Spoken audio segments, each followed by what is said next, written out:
Hi, welcome back. Certainly glad you could join us today. I thought today maybe we'd just do a beautiful little winter scene. So let's start out and have them run all the colors across the screen that you need to paint along with us. While they're doing that, let me tell you what I've got done up here. I have my standard old 18 by 24 inch pre-stretched double prime canvas, but you use whatever size is convenient. And I've covered the entire canvas with just a very thin, even coat of liquid white. So the canvas is wet. It allows us to blend color right up here. It's ready, so let's do it. Let's start today with the old 2-inch brush, little tiny brush. We'll go right into a little bit of the phthalo blue. Phthalo blue is a beautiful, beautiful color blue, but it takes very little. So we just load a little color into the bristles by tapping. See, that assures a nice even distribution of color all the way through the bristles. Okay, let's go up here. Now then, let's start up in here and just make little X's, little crisscross strokes. And we'll go all the way across the top.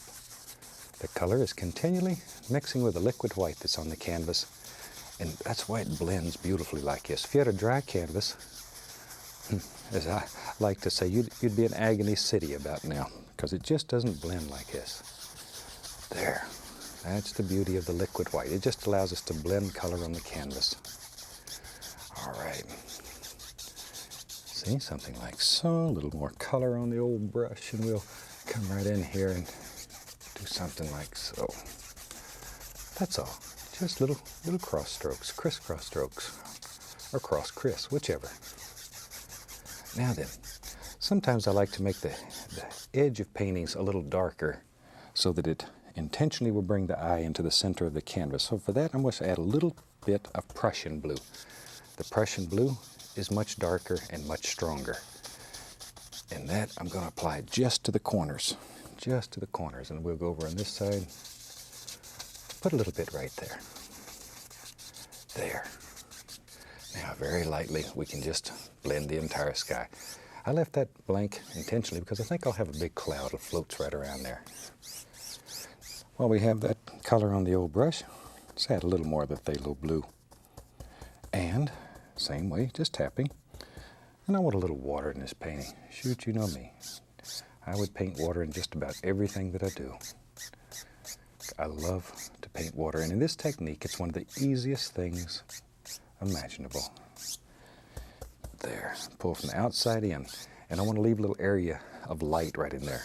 So just pull from the outside in and leave that there. That's all you have to do. And then very lightly, just go across the entire canvas. And that little light area will remain in there. And if everything works just right, it'll look like light shimmering across the water when we're all done. And now comes the fun part. It's time to wash the old brush. Wash the old brush. Shake off the excess. And just beat the devil out of it. All right. We can just stay with that same old brush and go right into a little bit of the titanium white. I'm just going to bounce the corner right into a little bit of white there. Okay, let's go up here. Now then, I just want to make some little fluffy clouds. And today I'm just going to do that by just tapping. Just tapping. That's all you have to do. In this series, I've done a lot of clouds like this because they're the simplest, easiest kind of clouds that I've ever found. There. And in past series, we've showed many, many other ways of making clouds. So you find the one that works the best for you, and that's the one that you want. I want to add the least little touch of alizarin crimson. I want to put a little pinkish flavor down toward the base in this cloud. Not much, just a little. There, just to give it a hint of pink. There, like a little sunshine's dancing through there. There we go. Now very lightly, just barely touching the canvas. I want to just barely blend that a little bit, just to bring everything together. But those tap marks up here makes very soft little tops to your clouds. Now with a clean brush, I'm just going to blend it a little. Not much. Not much. You don't have to do a lot of blending with this, because there's not a great deal of paint on the canvas. But isn't that a nice, easy way of making a big old strong cloud? Tell you what, let's give him a friend. You know me, I think everybody should have a friend. So we'll do the same thing. And maybe, yep, right there. We'll just tap in another happy little cloud.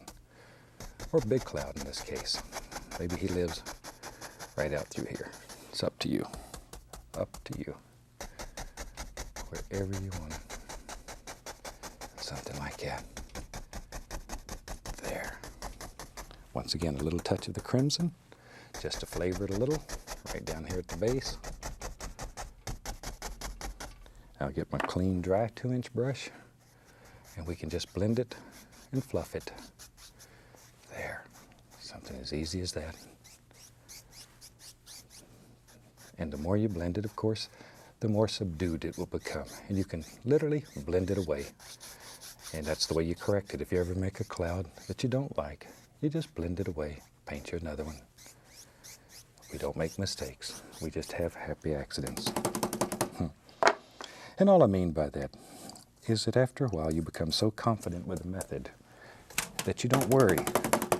Anything that happens, you can use it in your painting to your advantage. And that happens very, very quickly. Now then, today I'm going to make a little mountain. In past series we've made a lot of mountains, but I still get requests every day for mountains. That seems to be the favorite thing. There, we'll use a little black, a little bit of the Prussian blue, and some alizarin crimson all mixed together. But it still looks blue. Pull it out as flat as you can get it. Cut across, and we have our little roll of paint. Lives right out on the edge of the knife. And let's go right up in here. You have to make your first major decision. Where does your mountain live? In our world, it lives right there. Right there. Now you have to make a lot of decisions. How many little peaks and bumps do you have on your mountain? And this is a very individual thing. You decide. You decide. And it could be a mountain that you've seen before, or it could be a mountain that you've seen only in your imagination. It doesn't matter. But it's your mountain. That's the only thing that counts. That it's your mountain, and it makes you happy when you paint it. There. Put another one right there. What the heck? This is a good day to have a little exercise in painting mountains. Because they're a lot of fun. And of course, we're not interested in that happy buck. But if you're out selling paintings, very few things sell better than mountains. Everybody likes to have a nice mountain painting hanging in their home. And guess what kind I have in my home? I have a house full of mountains. I love them. I love them. Probably comes from living in Alaska so long. There we go. Take the 2-inch brush and just pull that paint out. Just pull it like that, very gently. And you can just move the paint on this wet canvas. Blend it. And if you can see the entire mountain, it's always more distinct at the top than it is at the bottom. And this is mixing with the liquid white, and automatically that'll happen. Automatically. You don't even have to worry about it. Don't even have to think about it. Just blend it. See, already I see like a nice valley right in there. When these things happen, treat them as little gifts, little painting gifts. Use them. I'm going to just, see, I'm blending upward now to bring a little of that liquid white up in here. I want to lighten this even more. So it looks just like a little valley. There we go. Okay, now, we're going to have a little winter scene, so let's put some snow in there. We'll take titanium white, pull it out as flat as we can get it. Really mash down. Cut across, get our little roll of paint. Okay, now then, no pressure. No pressure. Take the point of the knife, put it right at the point of the mountain. See, just put it right up here at the point, and then let it flow. But no pressure. I can't say that enough times. Can't say that enough times. Mountains are one of the most fantastic things to paint. Just love them, and it's so easy like this. There. My son Steve, if there's anything that he really excels at in painting, probably it's mountains. Everywhere I travel that he's been, people tell me, well, his mountain sure put yours to shame. But don't tell him that. He'll get the big head and want to raise. He works for us and just travels around and teaches. Or actually, I guess he's self-employed, because I don't pay very well. There. Okay. Now then, these back here, I want to make them look like they're very far away. So I'm just going to grab the base of them and gently blend a little bit. And that's about all I'm going to do to them. I want them to be far away. Back here in that valley. There. Since we have a little valley there. Now, I'm going to take some white, a little bit of titanium white, some of the phthalo blue. We'll mix it together like about so. There. Pull it out very flat. Once again, our little roll of paint. Normally, every time I load the knife, I load it with that little roll of paint. There. And now, just let that sort of drip right down like that. There we go. And I want it to just gradually disappear back into this little valley here. Very quiet little thing. A little bit right in here. Don't want him left out. Something like so. Maybe even a little touch there. That little shadow, though, creates the illusion of a peak or something protruding out. I want to create a mist right here. So I'm just taking the brush and tapping, following those angles, most important. Then lift upward. Now, sometimes it's fun to play little games. Take a little more white and watch here. See there? Now then, we have another whole protrusion right out through here, another peak. That easy. But it needs a shadow. It needs its own little shadow or it won't play with you. Just go away and leave you. Just go away and leave you. All alone. Good clean dry brush. And we can tap that a little bit. There. And right here. There we go. Now, sometimes it's fun to play little games. Maybe you want to create even more depth and distance in your painting. So let's take a little more of that dark color. Same old mountain color will come right about here. Maybe. Maybe. Yep. We have another little mountain that lives there. Maybe there's another peak here. Doesn't matter. Whatever you want, wherever you think it should be. But you need that dark color in there just so it'll show, just so it'll stand out. It separates. It's your good friend. Take care of it. Our 2-inch brush, grab it. Zoom. Once again, just give it a little pull. Something like that. There you go. And we're going to do exactly the same thing again. Just take our little roll of paint right on here on the edge of the knife and put a little bit of snow right on this mountain. Little touch right there on that little peak. But this painting will give you a lot of practice with a knife and making some beautiful mountains. And don't be afraid if one didn't come out just right, to evaluate it, to scrape it off, and do it again. Because that's the way we learn, is by doing things over and over. Over and over. And it doesn't mean that you've done bad, it means you're normal. Because I'll tell you, there's not anybody who's painted that hadn't scraped it off and redone it many, many times. Not if they're a good painter. You can bet they have scraped and repainted. It's part of the price that you pay to learn to paint. That's all. And even that is a tremendous amount of fun. There we go. Something like so. Sometimes, watch here, you can play little games. Maybe we'll just bring all that together. See, it all goes right together. But once again, let's put a little shadow right in there. Something like that. There. See there? Isn't that unbelievable that in just a couple of minutes you can make a mountain like that? And you really can. Maybe the first time you try this, it's going to take you more than a couple of minutes. But the more you practice, the faster you'll become. Initially, don't worry about speed. Don't even think about speed. You want to learn. Don't worry about speed. It comes with just a little practice. And you won't even realize it's happening. One day you'll realize where it took you maybe 4 or 5 hours to do a painting, that you're doing that same painting in half the time. And then it's half again. And then pretty soon you could knock these little rascals out just like we do here. And there is no editing here. What you see is actually what happens, even the mistakes. There we go.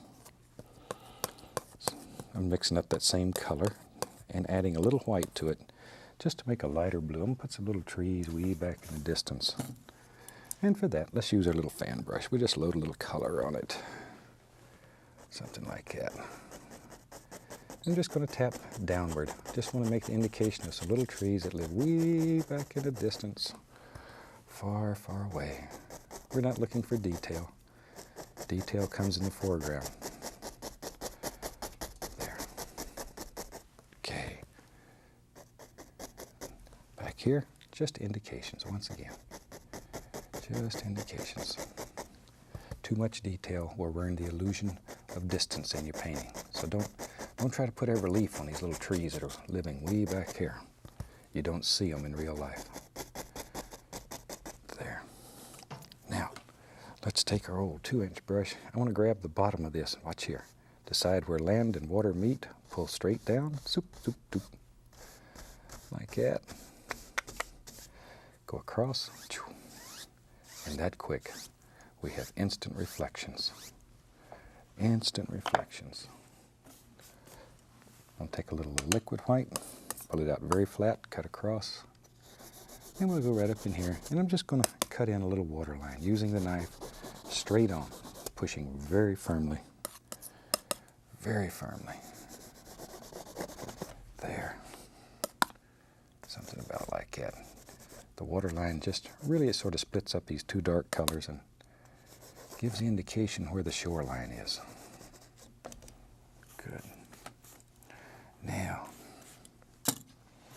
same old color we was using. I'm going to add a little bit more of the blue to it just to darken it a little. Just to darken it up. Maybe even a little more black too. What the heck? Have it all. Something like that. Okay, let me clean off the old knife. I just wipe the knife on a paper towel. Or an old soft rag, whatever you have. Going to load the old fan brush back up. And don't be shy here. Put a bunch of color in that brush. Shoot, get brave. Get brave. Maybe in our world there's a big foothill that lives. Make a decision, Bobby. There we go, right there. See, all you got to do is just decide. Because this is your world. You have total and complete power over this world. You can do anything. Anything that you believe you can do. All you have to do, visualize it in your mind. See it over and over. There. And what you can visualize and believe in, believe that you can do. You can do. I know you can. Because I see pictures every day from fantastic people all over the country. And they are creating some of the most beautiful paintings. And that truly is the joy of painting. It really and truly is. Put a little detail maybe on that one. Maybe he's the big boss tree right there. There. I'm just tapping firmly. Put a little color on the canvas wherever. Trees grow in every size and shape and description, just like people. Just like people. They're different. Some are big, some are small, some are tall, some are small, whatever. That's what makes them so fantastic. It's what makes people so fantastic. If they were all alike, wouldn't it be dull? Whew. There we go. There we go. Okay. I'm just really filling that in. You could do this with a 2-inch brush if you wanted to. Probably be a little easier and faster. But since I have this going, what the heck? Doesn't matter. Now I'm going to lift gently upward. But all those little splotches now look like hundreds, maybe thousands of little trees. Or however many you want in your world. You make up your mind how many it looks like. Part of it I'm going to pull straight down. Create a reflection into there. Like so. Go across. When I was a traditional painter, reflections used to absolutely drive me up the wall. Shoot, I can remember painting something and then turning the canvas upside down and trying to repaint it and make it shimmer. Reflections probably are the easiest, simplest, quickest thing that we do in this technique. A little liquid white here, Give the indication of a little water line right underneath that, pushing very firmly, very firmly. If you ever have one here you don't like, take your 2-inch brush, grab it, pull it right into the reflections, and it just goes away. Just goes away. That easy. That easy. All right, let's put some evergreens in here. Usually when you have this kind of scenery, there's some beautiful little evergreens living around there. Clean me off a spot to work. I want them to be very dark. So we'll start with black, Prussian blue, some crimson. Well, we'll throw phthalo blue in there too. It doesn't matter. It really doesn't matter. Whew. Boy, there we go. The old knife caught on the palette there. Sometimes I get in too big a hurry. All right, load the brush full of color again. A lot of paint. A lot of paint. Let's go right up in here and decide. Our tree lives right there. So that's all it takes to make a decision. Just decide. Use the corner of the brush. As you work down the tree, push harder and harder, forcing the bristles to bend downward. Most importantly, bend downward. And underneath the limbs, that'll make all them little hangy down things that live under evergreen limbs. I don't know exactly what you call them. I've always called them hangy downs. But I bet you know what I'm talking about. Maybe it's not a proper word, but you understand. Maybe here's one that he's got a little bend in him. Just like that. There. Okay, and we'll give him a friend that lives right there. There we are. Just back and forth. Makes a neat little sound on the canvas too. I like that. I like the way it sounds. There we are. You know, it's really fantastic to me. When we finish this series, I think there'll be 312 Joy of Painting shows. Whew. It's unreal. It literally breaks every record in television history for an art show. 312 shows. And I'm getting a lot of letters now from people that say we haven't seen all the shows. And so I think what I'm going to do, I've been talking a little bit here. Maybe what I'm going to do is pick out some shows that are my favorite. The paintings are my favorite paintings. And I think we're going to put them together in a series we're going to call The Best of the Joy of Painting. And let you see what my favorites are. And this way people will have the opportunity to see how the joy of painting has progressed from the very beginning, because we'll just intermix these shows. I think you'll really enjoy it. But if you'd like to see it, let us know, or even better yet, let the station where you're watching this know. And we'll make it available to them very soon. We'll call it The Best of the Joy of Painting. How's that? I think it'll be fun. I'd like to see some of the old shows myself. There. I'm going to take a little white, a little crimson, a little blue, make a little lavendery color, but sort of pinkish. There. Put the indication here and there of just a little tree trunk. Wherever you want them. There, that's enough. We'll take a little liquid white, a little titanium white. I'm going to grab the least little touch of the phthalo blue and put in there. Something like so. Let's go up in here. And let's just put the indication of a little highlight, a little snow maybe laying out here on some of these. There, darker, darker, darker. As you work down, darker, darker. There we go. There, yeah. Over and over and over. Okay, right on down. From here, wherever you want them. Just a few here and there. Be careful, don't cover up all the dark, because evergreens normally are a little darker than most trees, so you don't want to kill all that beautiful dark color. I'm going to take some white, a little bit of the phthalo blue on the 1-inch brush, and maybe in our world there lives some happy little bushes. So right now all I'm doing is putting in a little base color for the little bushes, wherever we think they should be. Maybe, yeah, why not come right down like that? All right. Let me get a clean 1-inch brush. I'm going to dip it into liquid white. Liquid white. Let me clean off a little spot here to work with. There we go. Liquid white. Then I'm going to pull the brush in one direction only, right through the titanium white. I want to load a lot of color into a lot of paint into the bristles. There. Now with that, we're going to come back and just begin highlighting this. Make it look like little snow-covered bushes that are living right out there.